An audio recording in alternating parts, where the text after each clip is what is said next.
Welcome to our community. Susie Thomas here with you this morning, and we are visiting with Olivia Hirschberger. She's the stay-at-home mom that came up with the idea of the Simply Give and Little Givers Club. Good morning. Hi, Susie. Thanks so much for having me. I just love that you just did this. And how did this idea come to you in the first place for people who've not met you before? Like you said, I am a stay-at-home mom, so I love being at home with my kids, and I wanted to be able to impact the community and those around me with something that I could do from home.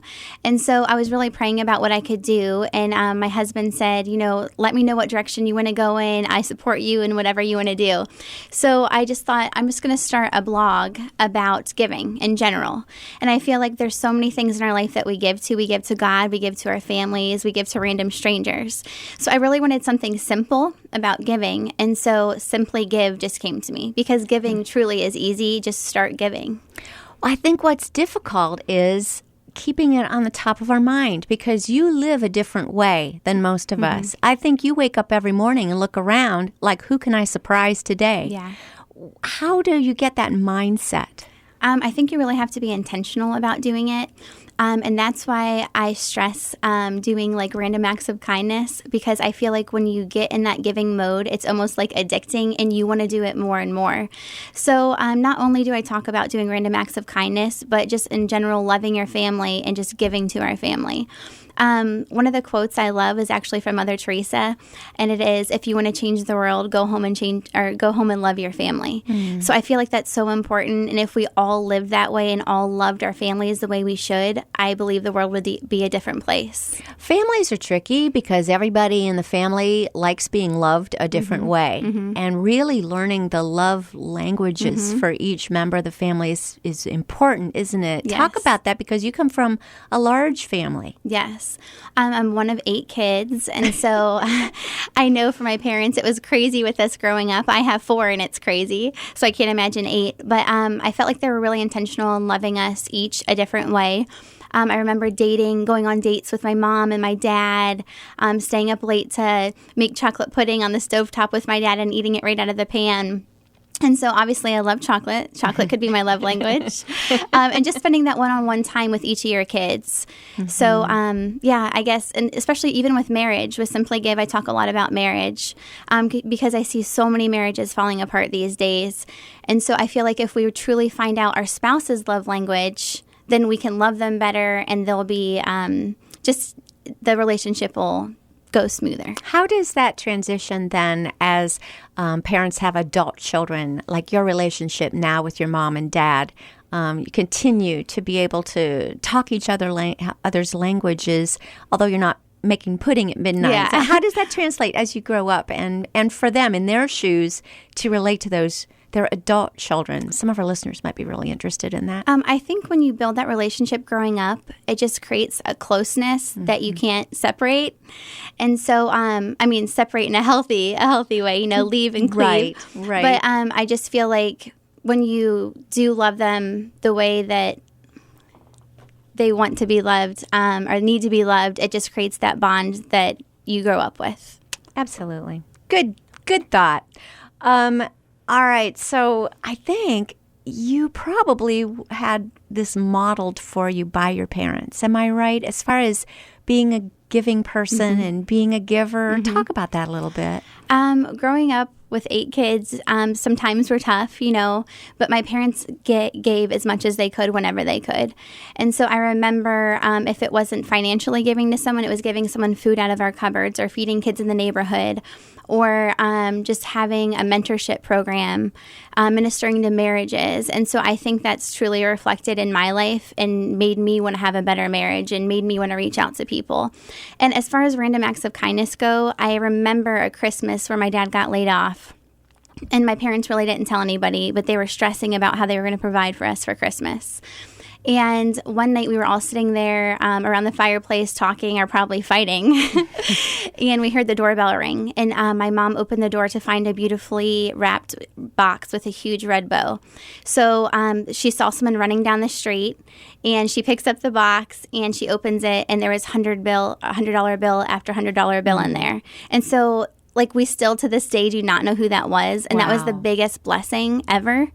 And so anyways, I just feel like there's so many childhood memories that make me who I am today. For that person, they have no idea then the impact, because you remember that, and now that sort of gives birth to an entire new organization called Simply Give and Little Givers Club.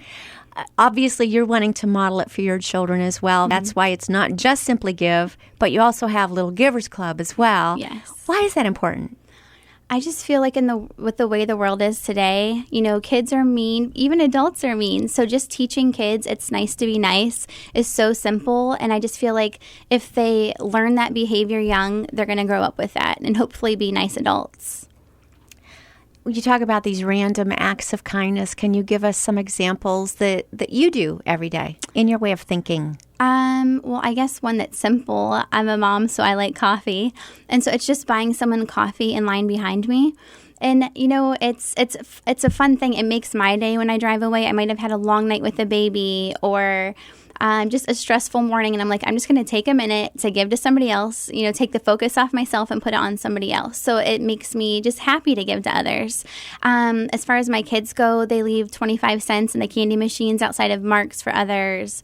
We might even just leave a random coupon for somebody at Target. There's so many different ways that you can give without even using money, So there's so many different things that you could do. Something I remember you saying before is, I'm a fellow Aldi's shopper, and leaving that quarter in the cart for the next person it means a lot. And I've seen a lot of people doing that. And you see a lot of people as somebody's walking up and they're about to put their cart away, say, "Oh, you need my cart? Here you go." And they try to hand you the quarter. That's okay. Give it to the next person. And you just really see, as you're saying, that domino effect that you buy one person's coffee, they'll get it for the person behind them, and you continue to pay it forward.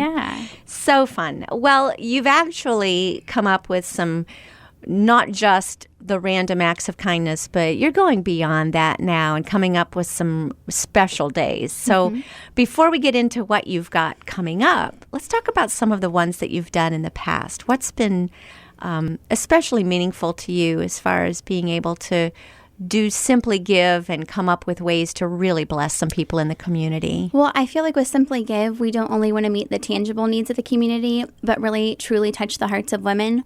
I met with a friend, and she said, what is important to you? Focus on those things. And to me, it's other women and children.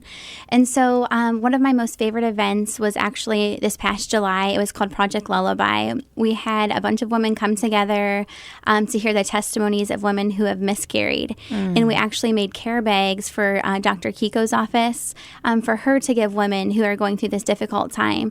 So there were definitely some tears shed, but it was a night of hope. We wanted to give women just hope. And basically these care bags are like a bag of hope. Our theme was anchors, just to anchor our faith in the Lord. And although we don't understand the storms that come, if we keep our anchor in Him, we will stay steadfast.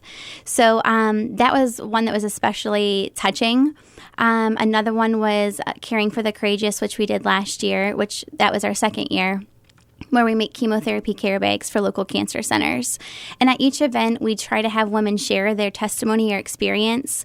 And it truly touches the women attending and the women receiving the bags. I love the ideas of just so many different kinds of things. Particularly, let's jump back to the women who've experienced miscarrying a child.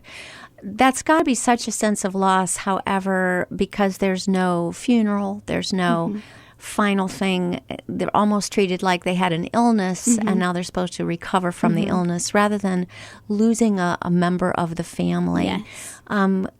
Talk about how they received the gifts that you had for them.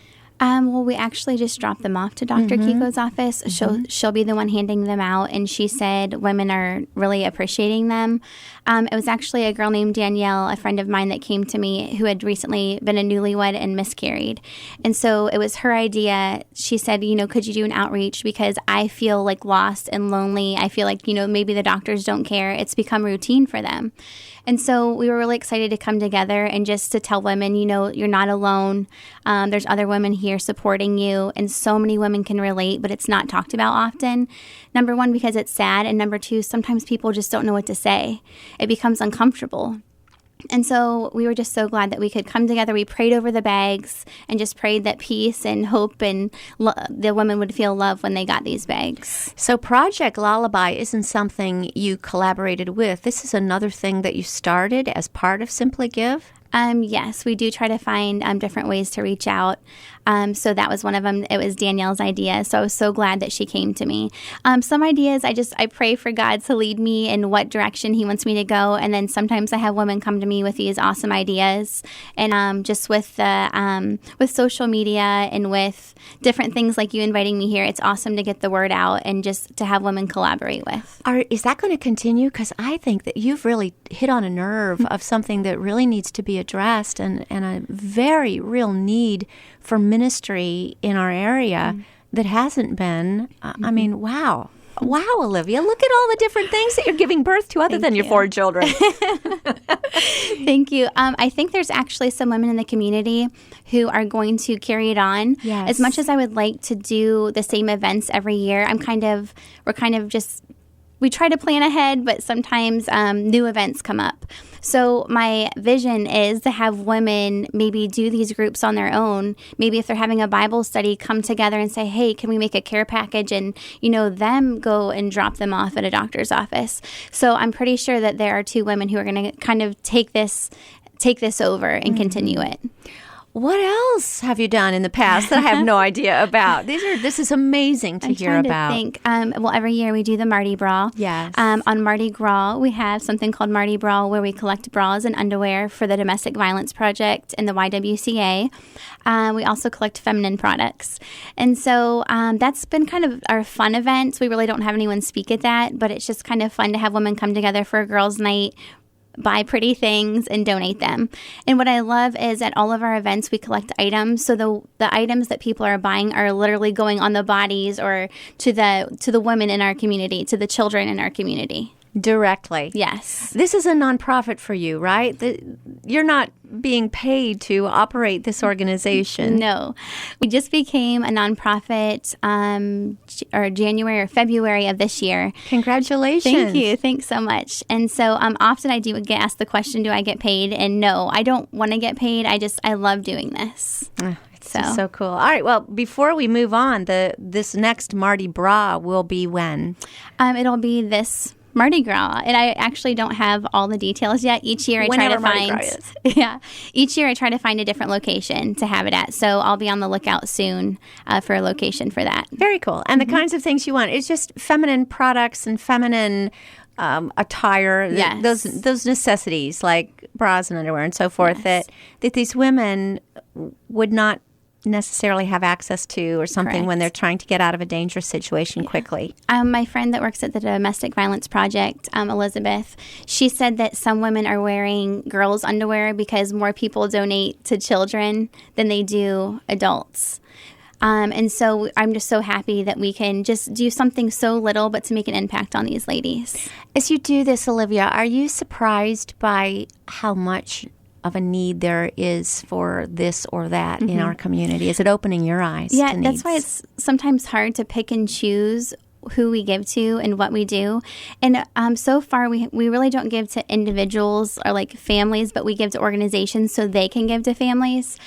So I feel like, there's so many different needs. That's why I like doing so many different events, because I want to help this person and this person and this person. So it's nice to reach out in different ways, and it definitely puts things in perspective for me and my family. We're speaking with Olivia Hirschberger. She's founder of Simply Give and the Little Givers Club. Going to take a quick break. We'll be back after these words. You're listening to Our Community.